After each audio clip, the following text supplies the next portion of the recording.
जी students, आज हम लोग थोड़ा सा त्रिकोणमिति आप लोगों ने नाम शायद सुना होगा। त्रिकोणमिति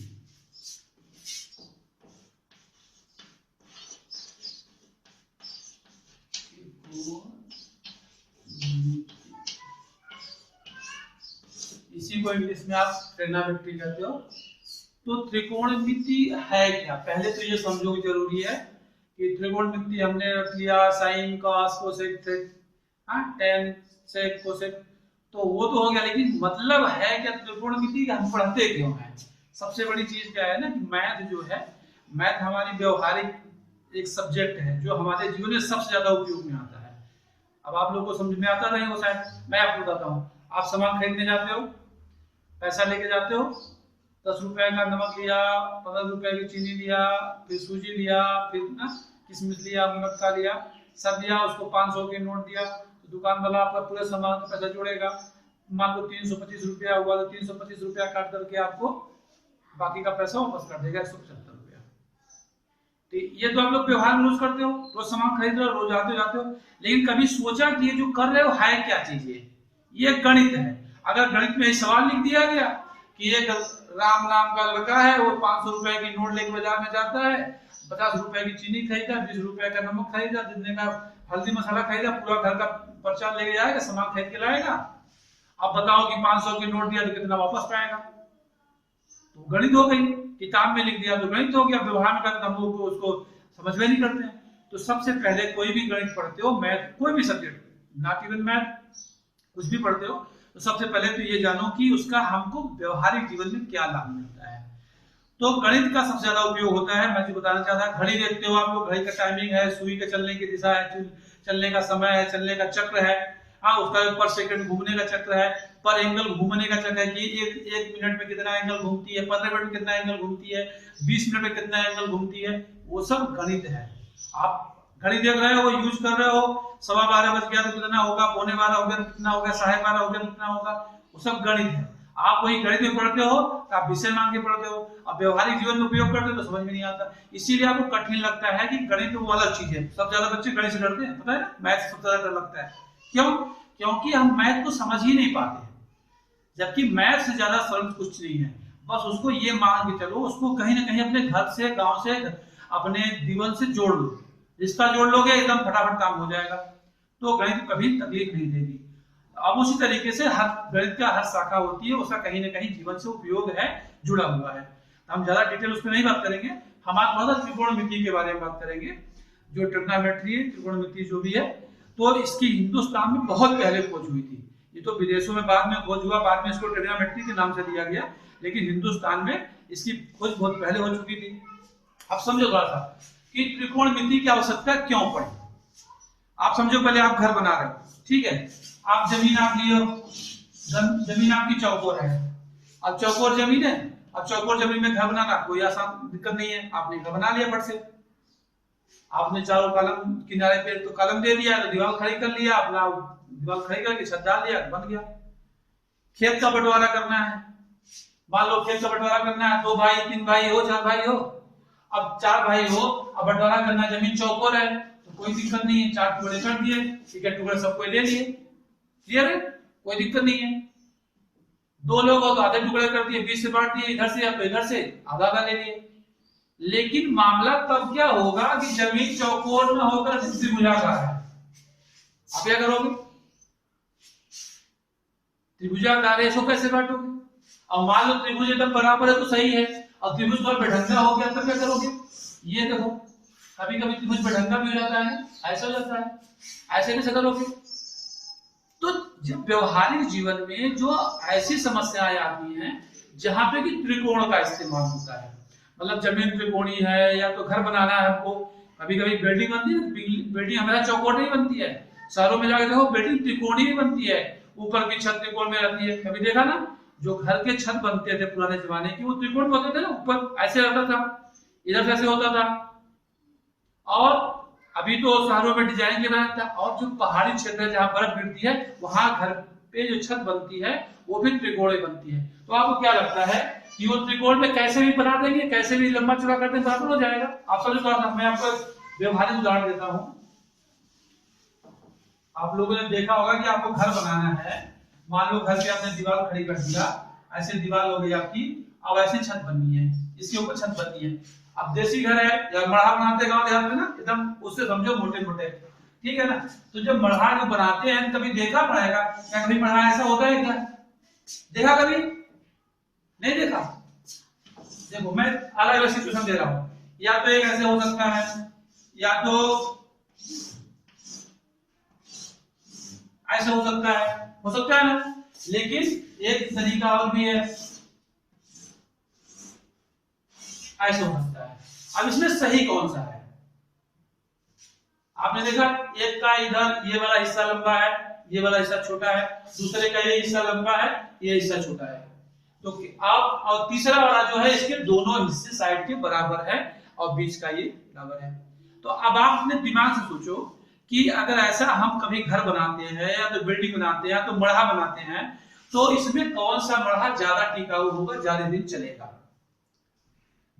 आप लोग शायद समझ में ना आ रहा होगा, मैं आपको समझाता हूं, बहुत बड़ा शायद समझ में आएगा कि ये जो स्थिति है, इस स्थिति में क्या होगा कि इस जो दीवार है इसका ये मढ़े का ये वाला हिस्सा है, यानी इसका जो छत ये वाला हिस्सा है, उसकी जो तल ये वाली है, इसका दबाव इस तल पे ज्यादा पड़ेगा, क्योंकि ये भुजा लंबी है, ये भुजा छोटी है, इसका दबाव इस तल पे ज्यादा पड़ेगा, तो इस मढ़े को इधर पलटने की संभावना ज्यादा रहेगी, मढ़ा गिर सकता है इस साइड में।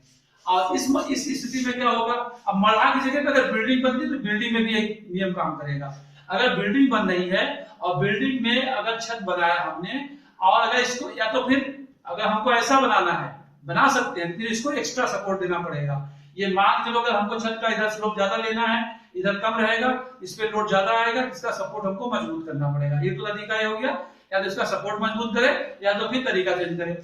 दूसरी सिचुएशन ये है कि इसमें भी ये दीवार इसकी जो ये सरफेस है, इसका जो एकम है, इसकी लंबाई ज्यादा है, इसकी लंबाई कम है, तो इस स्थिति में भी इसकी जो दीवार का जो भार होगा, वेट होगा, इस पे ज्यादा पड़ेगा, ये भी कमजोर होगी, ये भी कभी भी गिर सकती है। लेकिन जो ये होती है, ये अब ये वेट का मतलब समझो पहले, वेट का मतलब सिर्फ इस पे वेट नहीं पड़ेगा, ये दीवार पे भी पड़ेगा, क्योंकि अल्टीमेटली अगर छत बनी हुई है घर की, तो घर का छत पड़ेगा, छत पे दीवार प्रेशर पड़ेगा, और छत का प्रेशर किस पे रहेगा, दीवार पे पड़ेगा। इसी तरीके से इसमें होगा, अगर इस छत का प्रेशर इस दीवार इधर पड़ रहा है तो इस दीवार पे पड़ेगा, तो स्थिति क्या होगी, इधर की दीवार चिटक जाएगी, इधर की दीवार फट जाएगी या गिर जाएगी, ऐसे इसमें होगा। लेकिन जब ये स्थिति बनती है तीसरी वाली कि दोनों की लंबाई जो सरफेस है, दोनों का जो तल है, छत का हिस्सा है, दोनों की जब लंबाई बराबर है, तो इस स्थिति में क्या होगा कि जो भार होगा, इस छत का जो वेट होगा, ये इधर भी जो वेट पड़ेगा, इसका ये जो वेट पड़ेगा, ये दोनों तरफ बराबर पड़ेगा, क्योंकि इसका नाप बराबर है, ये लंबाई बराबर, ये दोनों इक्वल टू है ना, तो दोनों जब बराबर है तो ये क्या होगा, इसका जो वेट होगा नीचे बराबर होगा, तो इसका वेट नीचे की तरफ जाएगा। आप देखो पहले, इसका वेट दोनों बराबर पड़ेगा तो दीवार पे नीचे की तरफ पड़ेगा, तो दीवार फटने का डर नहीं रहेगा, घर गिरने का डर नहीं रहेगा। इसी स्थिति में क्या होगा कि इधर वेट एक साइड में कम पड़ रहा है, एक साइड में ज्यादा पड़ा, इधर कम पड़ेगा, इधर ज्यादा पड़ेगा, तो इस दीवार में वेट ज्यादा पड़ेगा, इस दीवार में वेट कम पड़ेगा, तो इस दीवार में वेट ज्यादा पड़ेगा तो ये दीवार बाहर की तरफ फैलेगी, और बाहर की तरफ फैलेगी तो उसे गिरने के चांसेस बढ़ जाएंगे। वैसी स्थिति इसमें ही बनेगी, इसमें इस तरफ की दीवार गिरने के चांसेस बढ़ जाएंगे। मैं इतना आप लोगों को समझा सिर्फ इसलिए रहा हूं कि त्रिकोणमिति को अपने आप जिंदगी से जोड़ सकिए कि त्रिकोणमिति हम पढ़ते क्यों हैं। अभी तक हम लोग सिर्फ परीक्षा पास करने के त्रिकोणमिति पढ़ रहे थे, बस साइन कोस कोसेक थीटा रट लिया, उसका फार्मूला रट लिया, साइन बटे मतलब कॉस कॉस बटे साइन, जो भी व्हाटएवर, ठीक है। तो वो जीवन में जब हम जोड़ नहीं पाते तो हमको बोझ लगता है।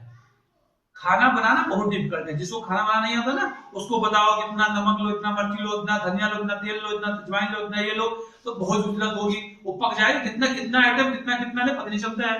लेकिन जिसका शौक हो जाता है बनाने का, तो उसको एक नहीं 1000 आइटम बनाना हुआ, सबका अनुपात अलग अलग आसानी से करता है, क्योंकि उसका इंटरेस्ट आ जाता है। आप लोग मैथ पढ़ते हो, मैथ का व्यवहारिक जीवन से जोड़ नहीं पाते हो दिनचर्या से, तो इसलिए क्या होता है कि वो फिर वो बोझ लगती है कि हमको बस पढ़ना है, रटना है, और उसको जोड़ लिया करिए। तो हमारे घर की चीज है, हम लोग मढ़ा बनाते हैं, घर बनाते हैं, दीवार बनाते हैं, वो सब में तो गणित इस्तेमाल हो रहा है, ट्रिग्नोमेट्री इस्तेमाल हो रही है, देखो होता है इस्तेमाल हर जगह। कभी कभी आप लोगों ने देखा होगा जब घर की किसी दीवार पे चिटक जाती है, दीवार का साइड, घर की दीवार कहीं फट जाती है, साइड की एक साइड नहीं फटी, दूसरी साइड फट जाती है, जरूर उसमें कहीं ना कहीं ट्रिग्नोमेट्रियल फॉल्ट है, ट्रिग्नोमेट्री के हिसाब से कैलकुलेशन बराबर नहीं किया गया। आप थोड़ा सा समझो कि इसमें ट्रिग्नोमेट्री कैसे आती है, ठीक है ना। अब आपको कुछ भी त्रिभुज के आकार में कोई भी चीज का काम करना हुआ, चाहे घर की छत बनानी हो, चाहे जमीन का बंटवारा करना हो, या कोई डिजाइन बनानी हो, कभी कलाकृति बनानी हो, तो उसमें अनुपात देखा जाता है, बैलेंस। अभी थोड़ा सा मैं आपको यहाँ पे एक हिंट और दे देता हूँ, आपके जीवन में काम आने वाली है। कभी कभी जमीन अगर ढालू हो, ठीक है, जमीन की स्थिति ढालू हो, यानी इधर जमीन ऊंची हो कहीं नीची हो, तो वहां पे इस टाइप के छत इस्तेमाल किए जा सकते हैं। समझो क्यों? कि जमीन अगर ढाल पे है, जमीन स्लोप पे है, जमीन बराबर ना होगा कि जमीन हल्का सा स्लोप पे है, ठीक है, जमीन स्लोप पे है, अगर यहाँ पे दीवार खड़ी गई, यहाँ दीवार खड़ी गई, तो जो हिस्सा दीवार का नीचे होगा, मतलब स्लोप की साइड में होगा, उस हिस्से पे छत पड़ेगी, तो उस हिस्से पे छत का जो वेट होगा इस दीवार पे ज्यादा होगा। समझो बात? आधा समझ में आ रही थोड़ा सा? तो हम आपको इसी के नीचे थोड़ा सा आधा बना के देते हैं, ठीक है ना। अब देखो ये ऐसे, ठीक है ना। अब जमीन थोड़ा स्लोप पे है, जमीन स्लोप पे है। अब जमीन जब स्लोप पे है, तो अब अगर हम नॉर्मल छत बनाते हैं ना, बराबर त्रिभुज बनाते हैं, अब समझो, थोड़ी देर के लिए इसी चित्र को समझो कि अगर हम दोनों भुजा से बराबर ले लेते हैं, ठीक है ना, तो अब दोनों भुजा हम बराबर ले लेते हैं, तो इसका क्या मतलब होगा कि दोनों दीवारों पे समान भार पड़ेगा। और जब दोनों दीवारों पे समान भार पड़ेगा, और इधर का ढाल है, इधर की दीवार की लंबाई भी ज्यादा है, तो इस दीवार पे अगर आप कैलकुलेट करोगे मतलब गणित के तरीके से, तो इस दीवार पे आपका वेट ज्यादा पड़ेगा इस दीवार की अपेक्षा। तो ऐसी स्थिति में जो घर की छत बनेगी, वो छत का डिजाइन थोड़ा सा अगर चेंज कर दिया जाएगा, तो उसकी घर की जो लाइफ होगी वो बढ़ जाएगी। आप समझो थोड़ा कैसे बढ़ जाएगी? कि हमने छत का शेप ऐसे कर दिया, अब छत का शेप ऐसे कर दिया तो क्या हुआ, इसका वेट जो है इधर बढ़ गया, ठीक है ना। अब इसका जो पहले से इधर ज्यादा था, उसका और बढ़ गया। लेकिन अगर इसको हम थोड़ा उलट दिया, ठीक है, उलट देने का मतलब क्या समझो पहले, कि अब हम छत का ये वाला हिस्सा लंबा कर देते हैं, ये वाला हिस्सा इसको छोटा कर देते हैं। समझ में आता है? अब छोटा कर दिया, तब ये हिस्सा जब लंबा हो गया, तो दीवार का जो वेट है या छत का जो वेट है इस तरफ ज्यादा बढ़ गया, इस तरफ कम हो गया। समझ में आ रही बात ना, कि छत का स्लोप इधर आ गया। देखो कभी भी जो छत बनता है, छत का जो वेट होता है ना, वो से कॉर्नर पे आता है, इस कॉर्नर पे आएगा कि इस कॉर्नर पे आएगा, बीच में बहुत वेट नहीं बताता, वेट इसका ज्वाइंट बताता है। तो अब एक इस ज्वाइंट में बताएगा और एक इस ज्वाइंट में बताएगा। अब इसकी छत की लंबाई बढ़ा दिया हमने, तो इस पे वेट कम हो जाएगा, इस पे वेट बढ़ जाएगा। अब चूंकि ये दीवार लंबी है, ये नीचे की तरफ दीवार है, इस पे वेट हमको कम ही देना था, इसलिए हमने छत थोड़ा इस तरफ स्लोप कर दिया, इस दीवार का वेट। अब इसको अगर हम कहीं से कैलकुलेट कर लेंगे, तो हम एग्जैक्ट कर सकते हैं कि कितने डिग्री पे कोण बनाएंगे, तो दोनों दीवारों पे वेट बराबर पड़ेगा और दीवार पे लोड ज्यादा नहीं जाएगा। तो ये हम कहीं से कैलकुलेट कर सकते हैं, ट्रिग्नोमेट्री से कैलकुलेट कर लेते हैं हम लोग, ठीक है ना। तो आप समझ में आएगा कि अगर छत का स्लोप, अगर जमीन का स्लोप ऐसे है, तो उस स्थिति में इस त्रिकोणमितीय सिद्धांत का उपयोग वहां पे करके हम घर बना सकते हैं। बात समझ आ रही? इसी तरीके से अगर जमीन का स्लोप इधर है, तो छत उधर बढ़, ये स्लोप उधर बढ़ जाएगा। तो कहने का मतलब थोड़ा सा अपने व्यवहारिक जीवन से गणित को जोड़ दिया अगर, तो आप थोड़ा सा ट्रिग्नोमेट्री पढ़ने में मजा आएगा, और आपको समझ में भी आएगा कि ट्रिग्नोमेट्री हम पढ़ क्यों रहे हैं और कहां-कहां इसको इस्तेमाल कर सकते हैं। अब समझो, पहले एक कोई भी त्रिभुज हमने ले लिया, ठीक है, ठीक है, ये त्रिभुज हमने ले लिया। अब इस त्रिभुज पे हमको अध्ययन करना है, इस त्रिभुज का हमको कुछ बंटवारा करना है, इसकी नाप जो निकालनी है, किधर कम है किधर ज्यादा है। तो अब इसका निकालना हो सकता है कि लंबाई चौड़ाई से कम ज्यादा हो, संभव हो सकता है कि इसका कोण अलग हो। तो अगर ऐसी स्थिति में आगे हमको निकालना, कैलकुलेट करना है, तो कैसे कैलकुलेट करेंगे, एग्जैक्ट हमको कैसे कर पाएंगे? तो इसके लिए एक सिद्धांत जो बना, उसी सिद्धांत का नाम है त्रिकोणमिति। त्रिकोण का मतलब तीन आकार वाली कोई भी चीज, और मिति का मतलब माप। तो तीन आकार वाली जो भी चीज है, जो भी वस्तुएं है, चाहे जमीन हो, घर हो, छत हो, कुछ भी, कभी कभी जो बिल्डिंग बनती है, गाड़ियां बनती हैं, कार, ट्रेन, उसकी भी छत त्रिकोण बनाई जाती है, कभी किसी एंगल बनाया जाता है, वो भी सब नाप के, कभी देखा इंजीनियर नाप के काटता है कितना लंबा। आपको सबसे अच्छा उदाहरण दूं, त्रिकोणमिति कहां होता है? टावर बनाने में। टावर देखा कभी?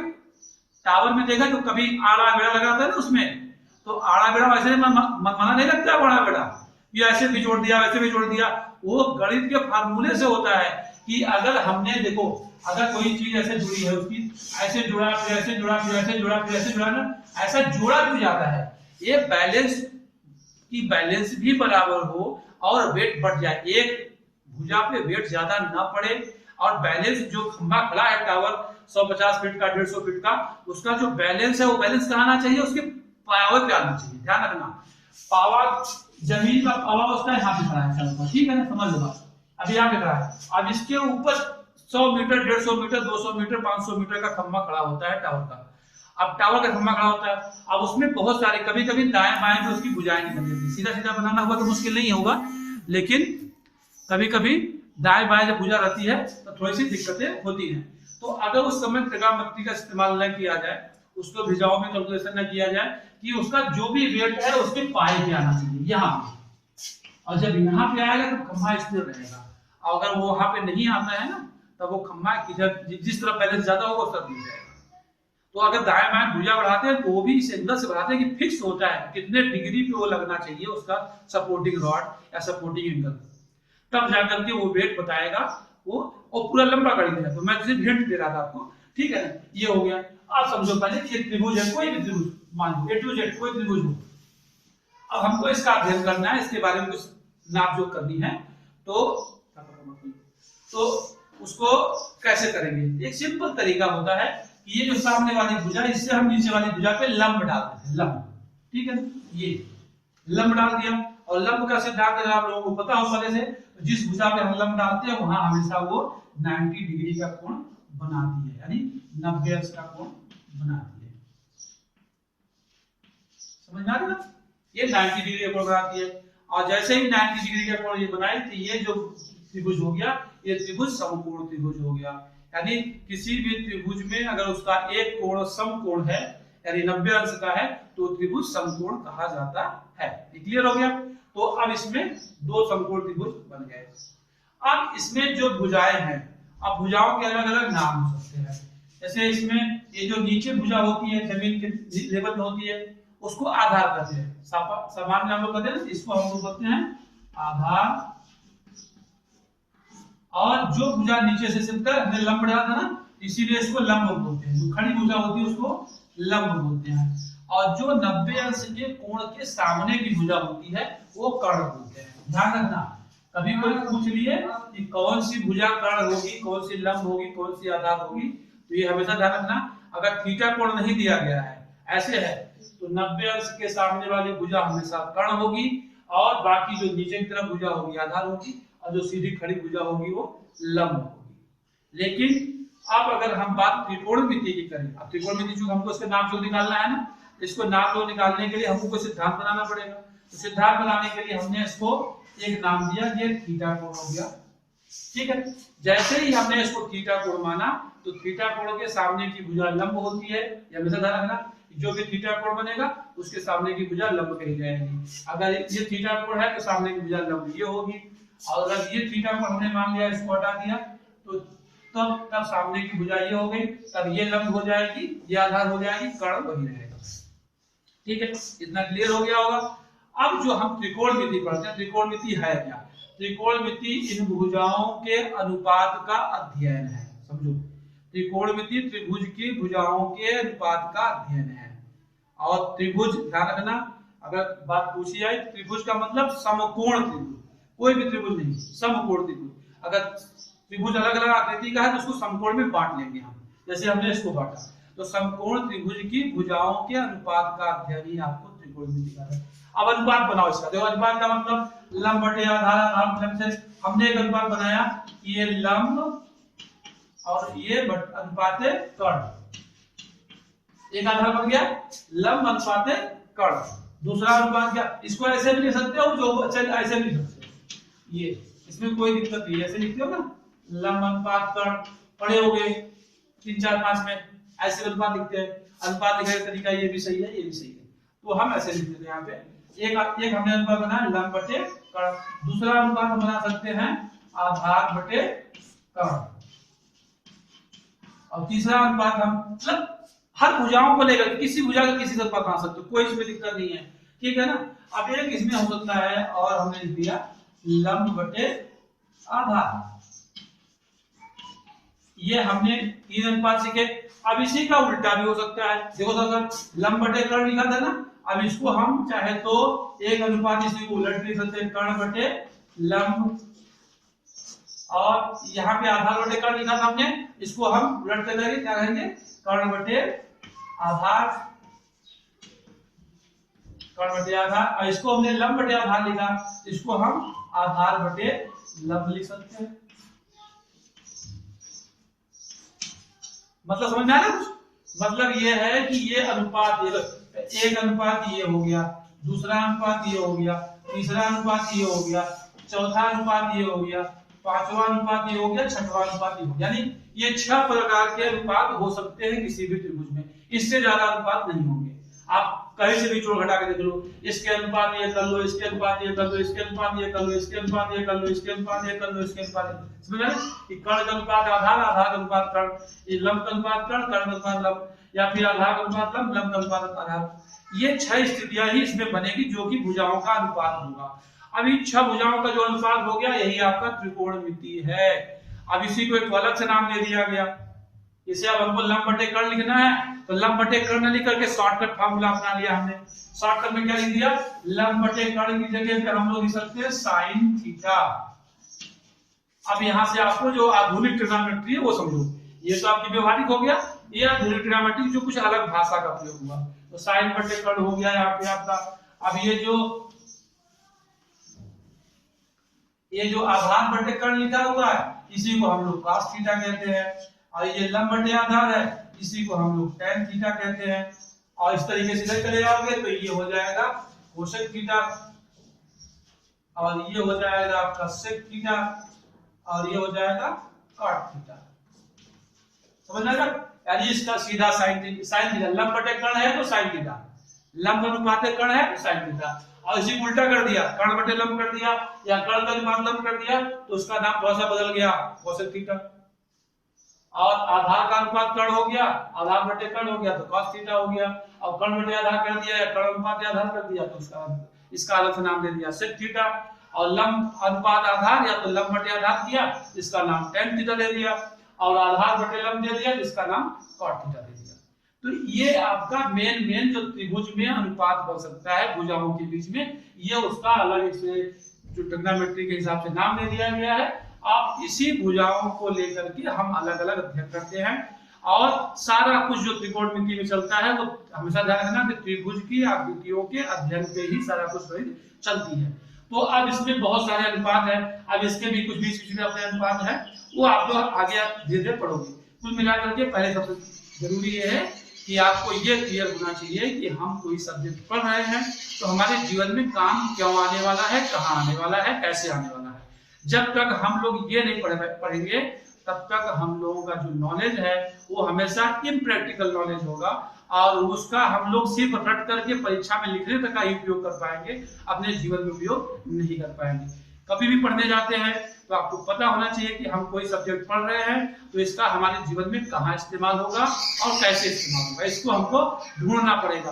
और थोड़ा सा ढूंढ लिया ना, उससे रिश्तेदारी बना लिया तो काम आसान। तो समझो मोटा मोटा किसी आदमी से आप मिलने आते हो तो जान पहचान नहीं बनी है तो अटपटा लगता है, लेकिन पता चल जाए कि ये हमारे मौसा के फूफा के दामाद हैं तो रिश्ता बन गया ना कि अरे मौसा के फूफा के दामाद है तो हमारे क्या लगे, मौसा के फूफा के दामाद है तो ये हमारे भी कुछ तो लगेंगे ना, फूफा लगेंगे, मौसा लगेंगे, जिया लगेंगे, कुछ तो लगेंगे ना। जैसे ही रिश्तेदारी हो गई तो वैसे ही हमारा लगाव हो जाता है, तब उनमें हम इंटरेस्ट लेने लगते, तब उनके हम घर के बारे में, उनके हालचाल के बारे में, उनकी जमीन के बारे में, उनकी नौकरी के बारे में, उनके बच्चों के बारे में पूछना शुरू करते हैं।